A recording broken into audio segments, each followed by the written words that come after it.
Bonjour les amis, nous allons parler dans le cadre des fermes de la vie de l'habitat sous tous ses aspects.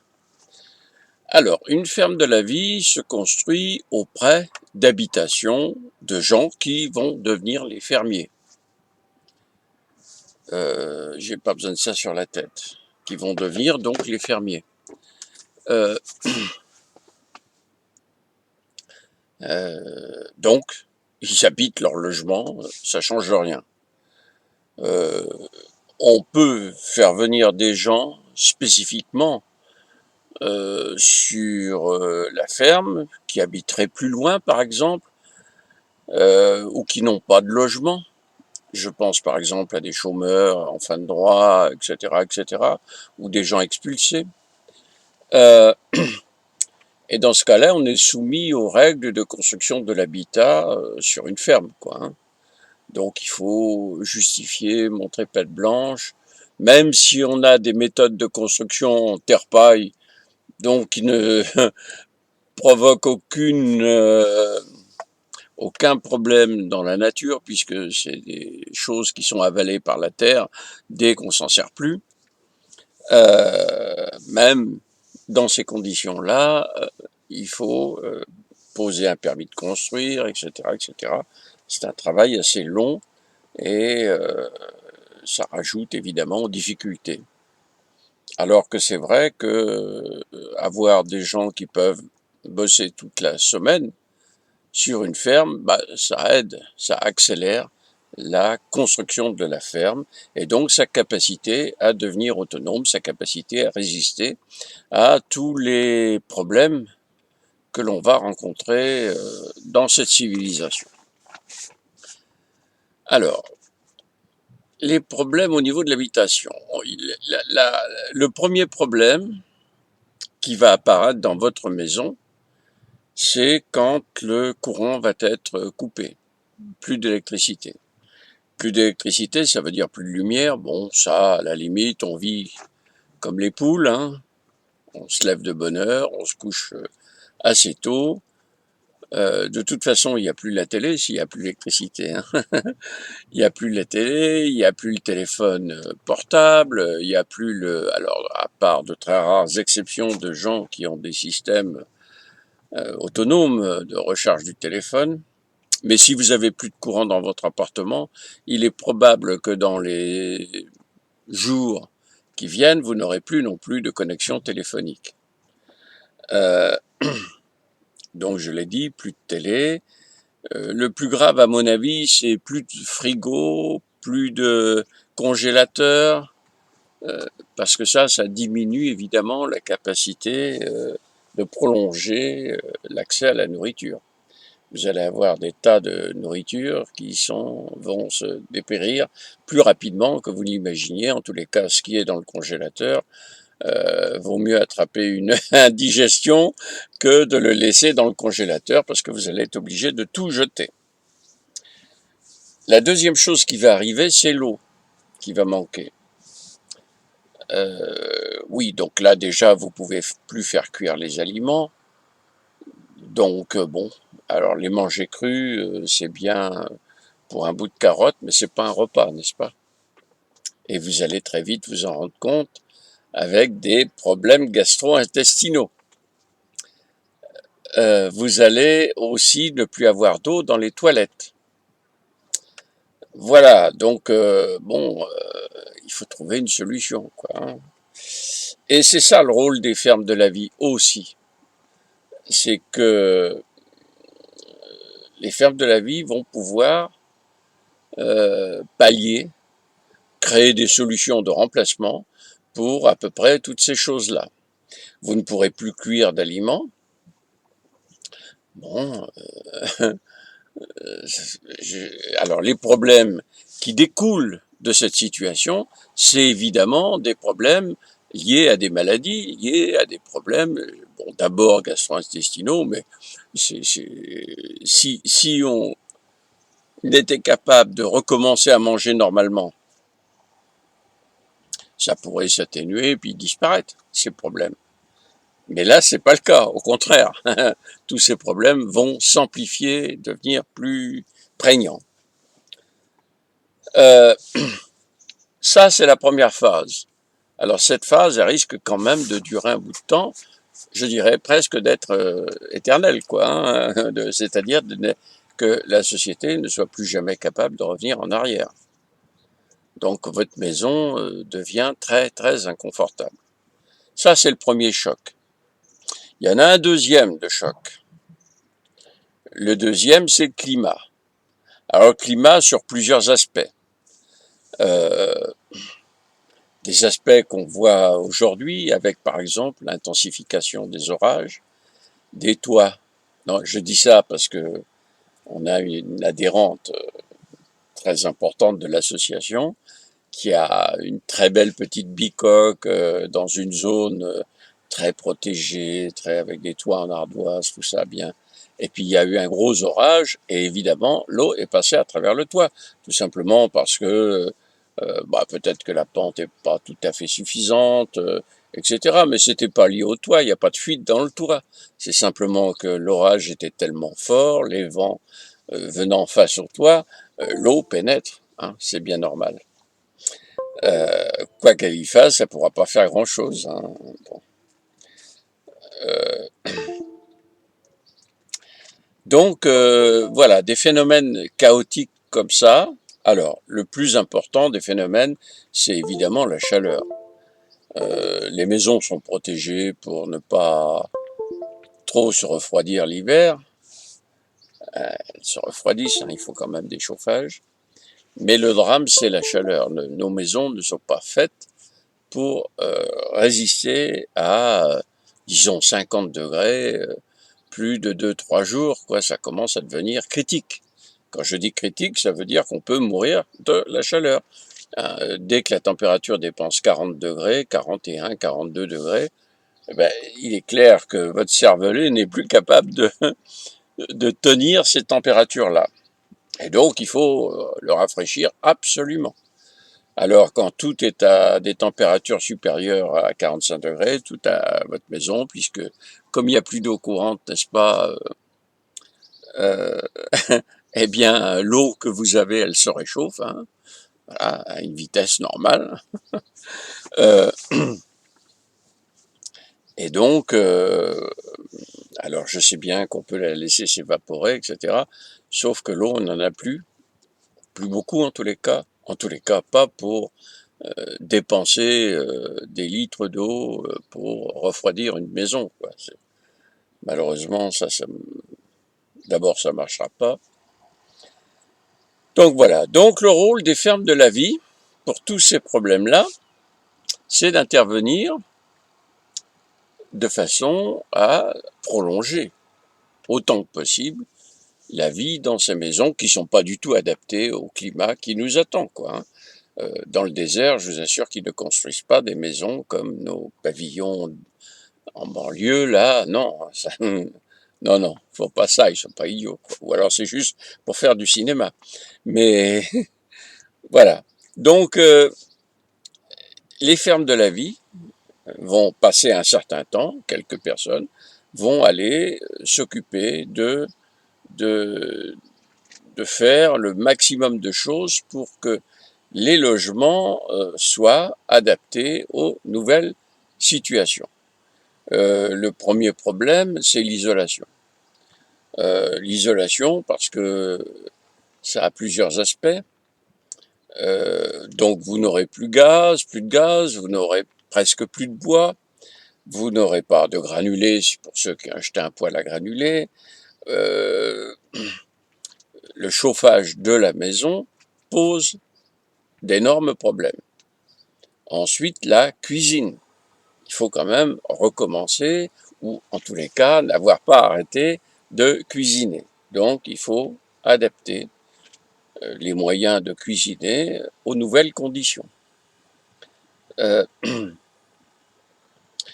vous n'aurez plus d'eau, la seule solution, là, puisqu'il n'y aura plus d'eau dans les tuyaux, c'est le cas de le dire, ce sera de transporter de l'eau. Donc les fermes de la vie vont se préoccuper dans un premier temps des toilettes, mettre des toilettes sèches. C'est très confortable les toilettes sèches. Je comprends même pas qu'un jour on les ait abandonnées, quoi, hein. Alors, bon, ça c'est les humains, n'est-ce pas? Ils ont des phobies comme ça. Donc il faut revenir à des toilettes sèches. Ça ne sent pas, c'est tout à fait confortable. Et c'est en plus extrêmement écologique. C'est la reconstitution d'un cycle fondamental dans la nature, quoi. La nature, elle produit des feuilles vertes pour les arbres caducs, elle produit des fleurs, elle produit des fruits, et elle veut que tout ça lui revienne sous une forme ou sous une autre. Les fruits qui tombent par terre, qui se décomposent et qui donc amènent de la nourriture dans la terre, enfin qui sont capables donc de nourrir les micro-organismes par exemple, mais aussi les excréments des animaux, et l'humain étant un animal, et étant si nombreux sur Terre, capte beaucoup de choses dans la nature. S'il n'y fait pas revenir ces excréments, eh bien c'est toute une partie des choses indispensables à la nourriture des plantes qui disparaît. C'est ainsi que le phosphore a disparu. Oui, oui, le phosphore a disparu. Et donc, les fermes de la vie récupèrent les urines, pour l'instant des humains mâles, parce que c'est plus facile, je dirais, euh, et c'est indispensable pour les arbres fruitiers, pour leur croissance, pour le fait qu'ils donnent des fruits, mais même pour les céréales, pour des tas de choses comme ça, pour les légumes, etc. Ça ramène du phosphore dans la terre qui, sinon n'existe pas. Il n'existe plus aujourd'hui, hein. Donc voilà, donc dans les maisons, les gens des fermes de la vie vont venir installer ce qu'il faut pour avoir une toilette sèche, pour récupérer certaines urines. Attention, si vous prenez des antibiotiques ou des perturbateurs endocriniens, on n'en veut pas de vos urines.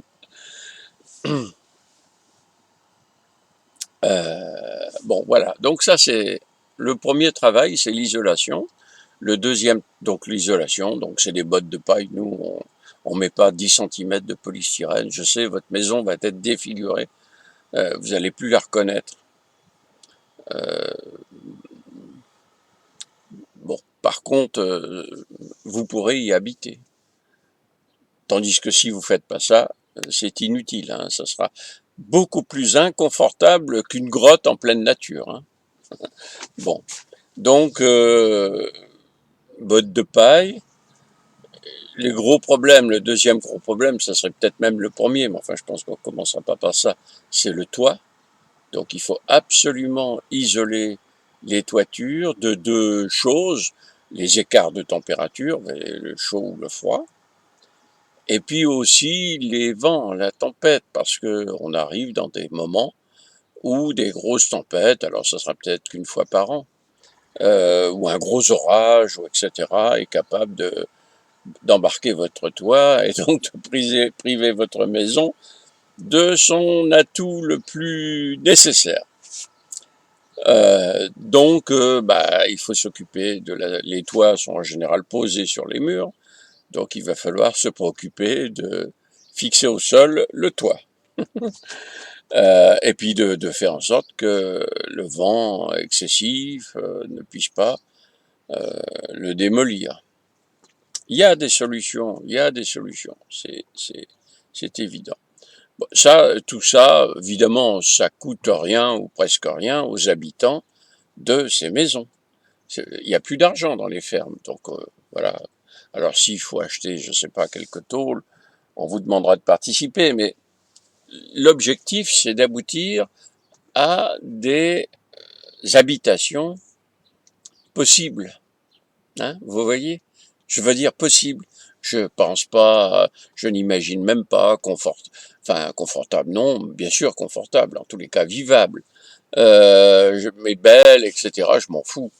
Nous nous en foutons. Ce que nous voulons, c'est qu'on y soit bien dans ces maisons, dans les conditions qui vont être les nôtres dans le futur. En ce qui concerne le chauffage, il n'y aura plus que le bois comme énergie.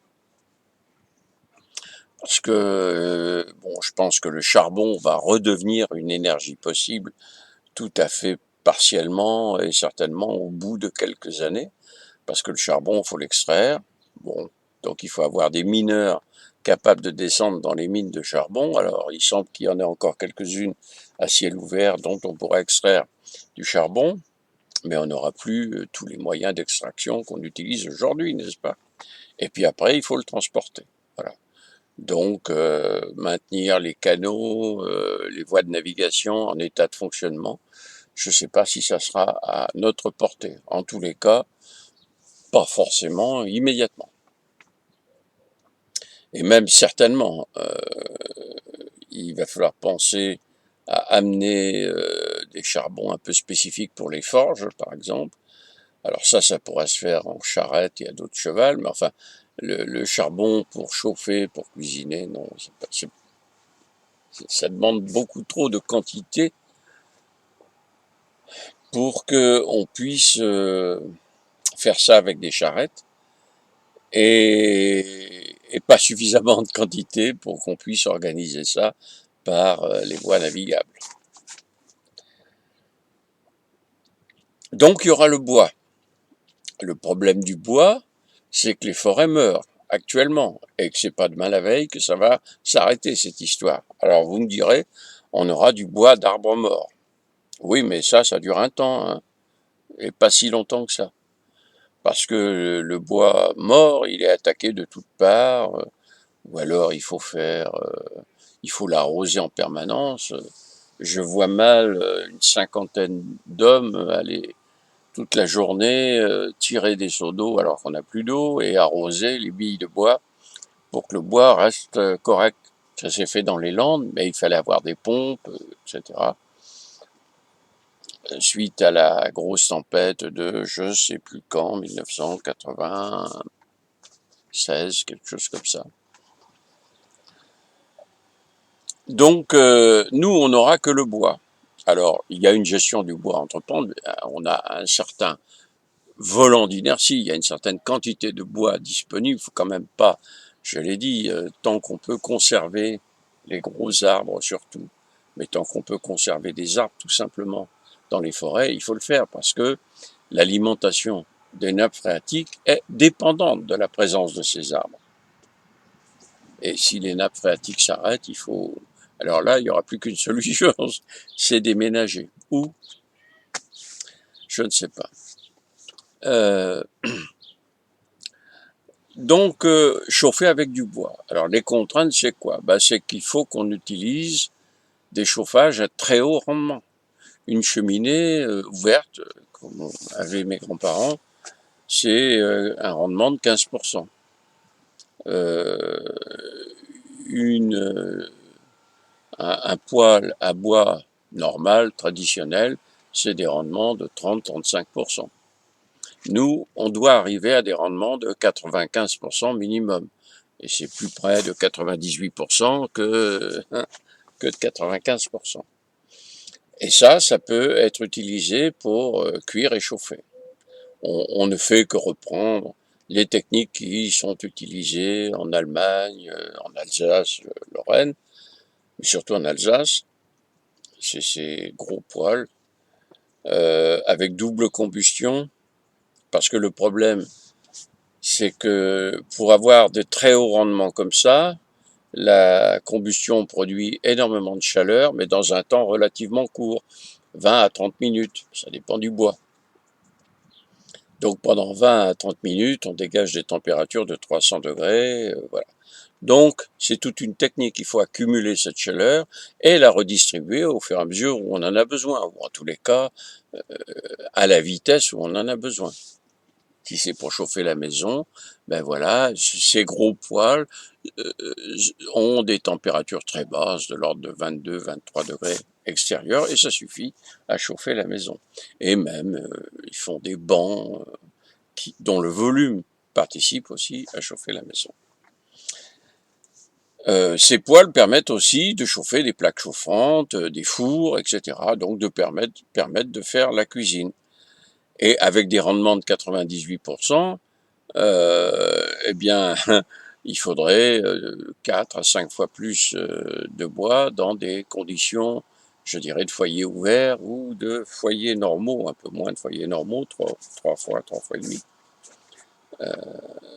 Donc, ces techniques-là, bah, c'est lourd à mettre en œuvre, hein.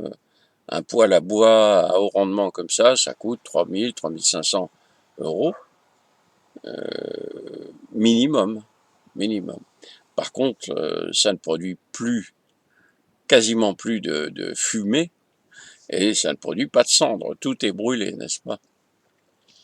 Voilà. Donc, mais je ferai un truc spécifique sur ces problèmes de gestion de la chaleur.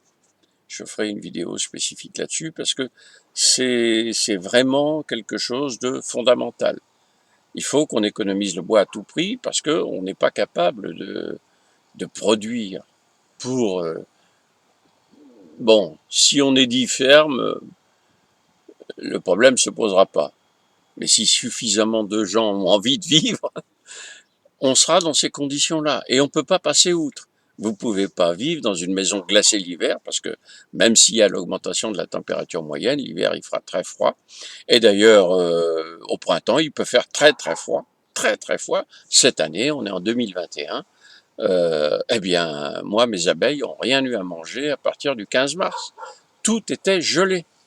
C'est-à-dire que toutes les fleurs sur lesquelles elles comptent d'habitude pour se nourrir n'existaient pas. Hein? Elles ont bouffé donc le miel qu'elles avaient fait. Elles en avaient fait une énorme quantité, hein, on était très contents. Et puis 15 jours après, il n'y avait plus de miel. Et, et les arbres, bon, bah, ont beaucoup souffert de ce gel tardif, quoi. Donc vous voyez, on entre dans une période très chaotique. Alors certains me diront, mais ça a toujours existé, mais ça a toujours existé. Ouais, vu comme ça, c'est bien, quoi, hein. Mais vous allez voir si ça a toujours existé. Enfin, quand vous serez devant, le nez dans le caca, vous comprendrez que ça n'a pas toujours existé. Bon, l'autre aspect, c'est la chaleur. La chaleur, le climat. Eh bien là, c'est l'isolation. L'isolation des murs, du plafond, de tout ce qui donne sur l'air extérieur. Et une isolation bien moindre des planchers, qu'il faut isoler l'hiver, une isolation bien moindre des planchers, puisqu'évidemment, à 2-3 mètres de profondeur, la température n'a pas changé, quoi, hein. Donc on peut capter un peu de froid, c'est l'inverse qui se passe, hein, mais bon, on peut capter un peu de froid et pour rafraîchir la maison, si c'est bien conçu. Alors, vous voyez donc le rôle des fermiers, d'une équipe de fermiers, ça va être de prendre en charge ces logements pour les rendre vivables.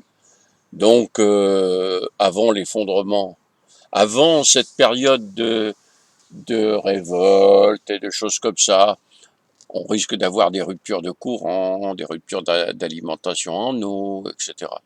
Bon, on est un peu habitué, on fait sa réserve d'eau potable, et puis on passe, en se serrant un peu la ceinture, on passe ce cap assez facilement.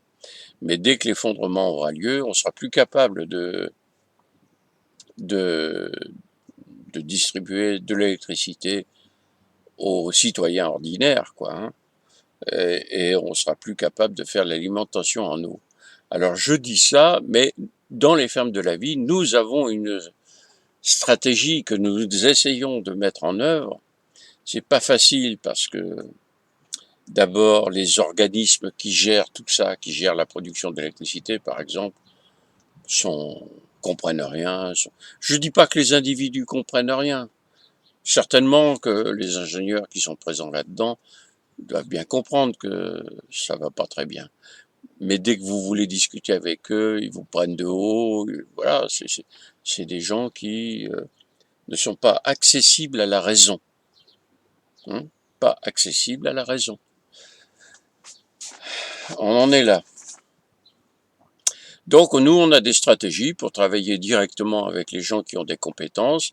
Et le jour où toutes ces sociétés-là n'existent plus, tout simplement parce que les banques n'existent plus, puisque elles n'ont plus aucune raison de vivre, tout simplement parce qu'elles peuvent plus rien vendre, Voilà, puisqu'il n'y a plus de banque, il n'y a plus d'argent, il y a plus, voilà, elles peuvent plus rien vendre, donc elles ne peuvent plus rien toucher. Les PDG vont arrêter de toucher leur salaire magnifique là. Voilà, pourquoi voulez-vous qu'ils continuent à travailler alors qu'ils ont par ailleurs des gros problèmes parce qu'on ne va pas leur apporter à manger comme ça sur un plateau, c'est fini ce temps-là. Hein. Il va falloir qu'ils se débrouillent. Donc il va falloir qu'ils aillent cultiver leur jardin. Ou peut-être même venir dans une ferme de la vie, pourquoi pas. Hein. Ils seront les bienvenus, hein. Mais ils seront les bienvenus comme tous les autres fermiers. Hein. Pas mieux, pas plus mal, mais pas mieux. Donc nous, on a une stratégie pour essayer de prolonger donc l'alimentation de l'électricité, mais à mon avis, ça peut pas se faire. Ça peut se faire peut-être sur quelques centrales, enfin le maximum bien sûr, mais bon, compte tenu de ce que nous rencontrons actuellement comme difficulté, je veux dire, c'est pas on n'aura pas 10 minutes pour négocier ça, quoi. Donc on prend des gens actuellement, on négocie avec eux. Et la négociation est très facile, hein, il suffit de leur expliquer qu'ils comprennent. Donc il faut être normalement intelligent, aussi intelligente qu'une caissière de supermarché normale. Pardon pour les caissières de supermarché que j'adore. Je les fais travailler, si vous voyez ce que je veux dire. Euh, bon, donc, les négociations avec ces gens-là, c'est leur expliquer ce qui se passe, leur expliquer leur futur, leur expliquer que ils ont bien de la chance d'être salariés aujourd'hui et qu'il faut surtout pas qu'ils cassent cette situation, qu'il faut qu'ils la conservent, mais que dès que cette situation aura basculé, eh bien on attend d'eux qu'ils remplissent certaines fonctions, puisqu'ils en ont les compétences. Ça va de soi. Alors, on distribuera donc de l'électricité à des organismes qui sont importants, comme les hôpitaux, et peut-être justement comme tout ce qui est nécessaire pour la distribution d'eau. Je ne sais pas dans quelle mesure c'est possible ça. Hein. Je sais pas. Je me pose la question de savoir si on peut. Alors peut-être qu'avec les compteurs Linky, oui, on coupe tous les compteurs Linky d'une région. Donc on continue à alimenter la région, mais par contre, comme tous les compteurs Linky sont coupés, eh bien, on pourra ne laisser en route que les pompes qui relèvent l'eau, etc. quoi. De façon à ce que les gens aient de l'eau potable dans les maisons. Voilà. Mais ça, là aussi, je vais en faire une vidéo. J'ai tort de vous en parler là. Je vais en faire une vidéo spécifique. Mais c'est quelque chose qui est une... Enfin, là, on a besoin d'être aidé. Hein. On a besoin que les gens qui travaillent dans les centrales nucléaires, les gens qui travaillent effectivement, hein, là je ne parle pas de la secrétaire ou de la DRH qui fait les payes, je m'en fous de ça, il n'y a plus de DRH, il y a plus de, il y a les gens qui conduisent la centrale nucléaire et bien sûr tout l'environnement pratique, tous ceux qui s'occupent des pompes à eau, qui s'occupent du refroidissement, qui s'occupent, enfin etc. quoi. Hein. Donc ça c'est un énorme projet mais qui me tient à cœur. Alors, ça pourra pas fonctionner 10 ans, ce truc-là. Hein. Ça va fonctionner, j'en sais rien, moi.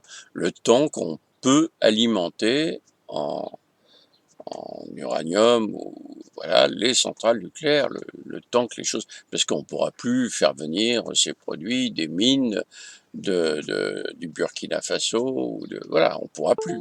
Hein. Donc voilà, donc ça sera peut-être capable de fonctionner, j'en sais rien, 2, 3, 4 ans. Euh, bon, donc voilà, c'est l'objectif. Euh, bon, vous voyez que toutes ces notions de préservation de l'habitat sont très liées aux forêts, à l'eau douce, à la chaleur évidemment, et puis bien sûr, pour avoir besoin de son habitat, il faut manger normalement tous les jours et être en bonne santé.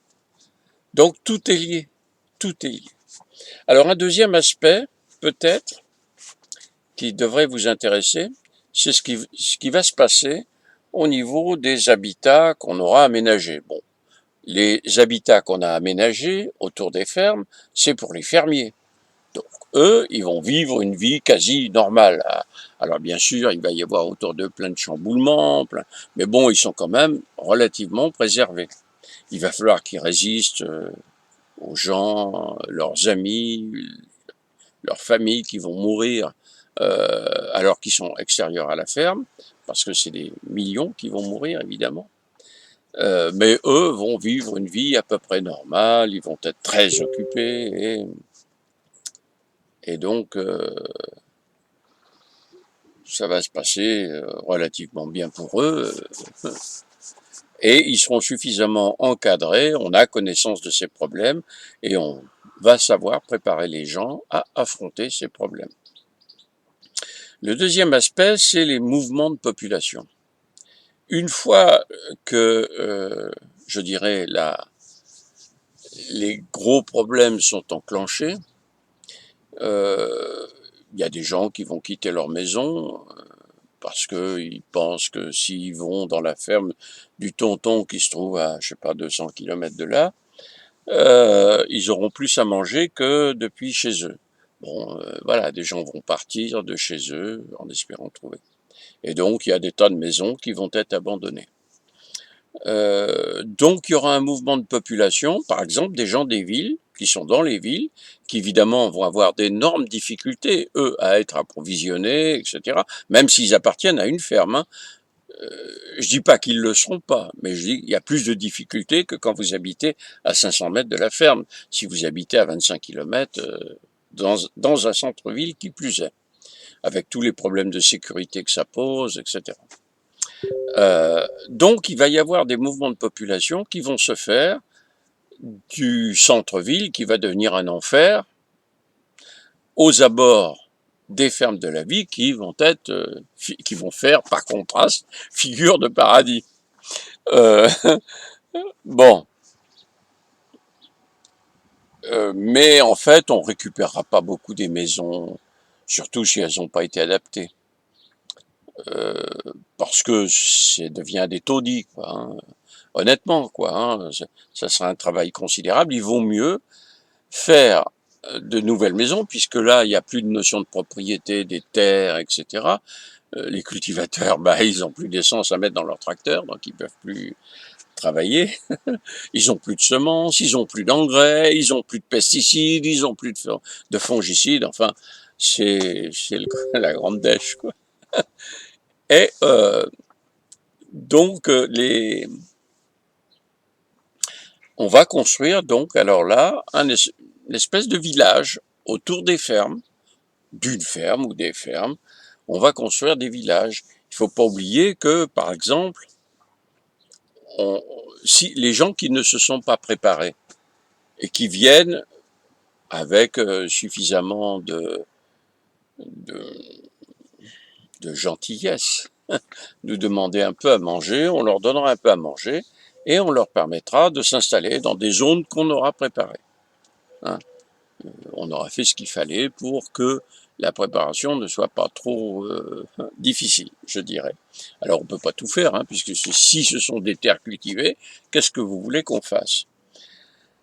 Bon, à partir du moment où l'effondrement a lieu, toutes les terres cultivées vont être abandonnées.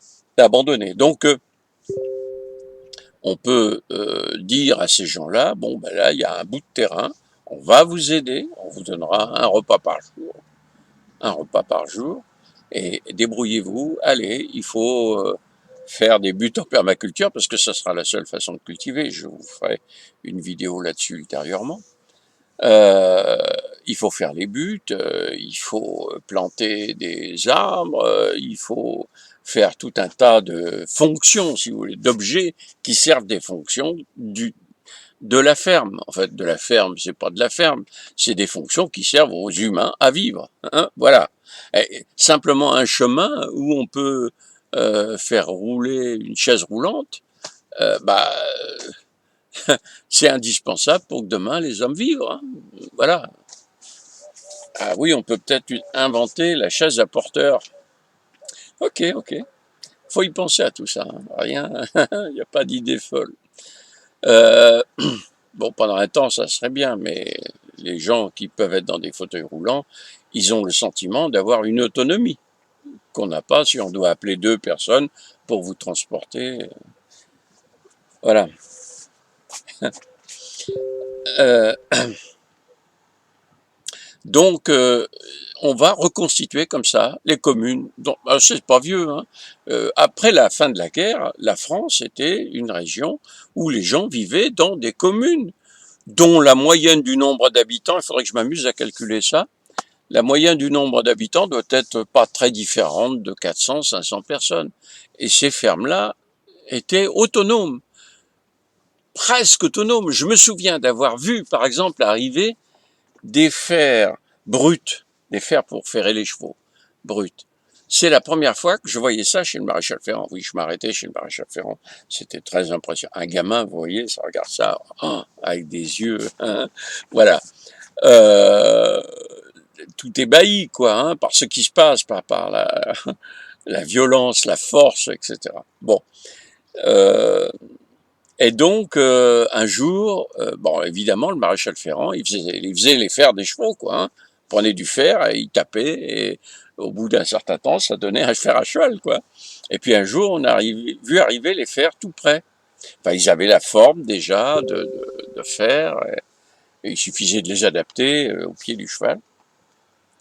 Et j'ai vu arriver ça, quoi. C'était tout à fait surprenant. Alors bon, bah évidemment, quoi, c'était plus facile hein, que de faire. euh, voilà, donc ils ont utilisé ça. C'était un peu plus cher aussi. Ça commençait. Donc nous, on va reconstituer des communes comme elles étaient dans le temps. Alors évidemment, sur ce plan, reconstituer la commune comme elle était dans le temps, c'est un retour en arrière. Mais en même temps, c'est pas tout à fait comme dans le temps. Tout simplement parce que euh, bon, y avait, on a la connaissance en plus. On a beaucoup, beaucoup, beaucoup de connaissances en plus. On n'a pas plus d'intelligence, peut-être même moins, à mon avis moins, mais on a la connaissance. Et la connaissance est fondamentale. Alors, si en plus les chercheurs sont suffisamment intelligents pour sortir cette connaissance des ordinateurs, eh bien, on n'aura presque rien perdu, quoi. Hein. Pas certain que tous comprennent bien cette notion-là. Un jour, bah, j'ai plus d'informatique, comment je fais? Je peux plus travailler. Eh ouais, eh ouais. Bon, il faut que j'arrête là cette vidéo, parce que je suis en train de faire une vidéo sur les fermes de la vie, pas sur les habitats. Donc, en fait, les habitats, ben, ce sera, encore une fois, terre-paille, un peu comme les habitats africains, si vous voulez. Voilà, alors ça n'a l'air pas beau extérieurement, mais c'est extrêmement confortable. Ça résistera donc au climat, évidemment. C'est les hommes qui sont là, ils voient bien le climat, ce qui arrive, ils le voient, donc ils vont faire les constructions adaptées. S'il faut mettre 2 rangées de bottes de paille pour faire les murs, ils mettront 2 rangées de bottes de paille. Il faut quand même penser qu'il faut faire les bottes. Hein. Et donc, il faut avoir du blé, et donc, il faut avoir pour avoir de la paille, et donc, il faut que le boulet pousse. Ce qui, dans les 4 premières années, risque d'être un peu difficile, tout simplement parce que les terres sont complètement mortes et qu'il faut les réactiver. Il y a des solutions. On connaît les solutions. Mais ce sont des solutions toujours un peu tirées par les cheveux. Hein. C'est jamais simple. Moi, je dis, il faut 4 années pour redonner la capacité pour que les micro-organismes on espère en tous les cas puissent revivre. Alors on espère qu'ils vont tenir aux chaleurs, à mon avis oui. En plus on est capable de les protéger de la chaleur. Et ça, en plus c'est quelque chose qui renforce. La nature est vraiment bien faite. Hein. Protéger les terres de la chaleur, bah, il suffit d'étendre sur la terre des foins, des feuilles, etc., de protéger la terre du soleil. On ne devrait jamais voir une terre à nu. Hein, sauf quand on veut détruire toute végétation sur cette terre-là. Là, on a le droit de la mettre à nu. Hein. Mais si on veut voir la végétation pousser, il faut protéger. En protégeant, ça protège l'humidité qui est dans le sol. Ça permet aux vers de terre de remonter cette humidité. Les vers de terre, c'est des vrais poids lourds, hein, transportent de l'humidité qu'ils vont chercher très profond la nuit et qu'ils remontent voilà, à la surface. Bon, et tous les micro-organismes qui génèrent eux-mêmes une partie de cette humidité, voilà. Et donc qui surtout génèrent de quoi rendre la Terre enfin rendre les aliments des plantes, remettre les aliments des plantes dans la terre. Voilà, c'est aussi bête que ça. C'est juste des cycles qu'il faut recommencer à reconstruire. Ça ne sera pas toujours facile, il y aura des échecs. Il faut bien penser qu'il y aura des échecs, beaucoup d'échecs. Mais on y arrivera. Un peu de persévérance. Allez, on va arrêter là cette longue interview, enfin pas interview d'ailleurs, cette longue présentation. Et à bientôt.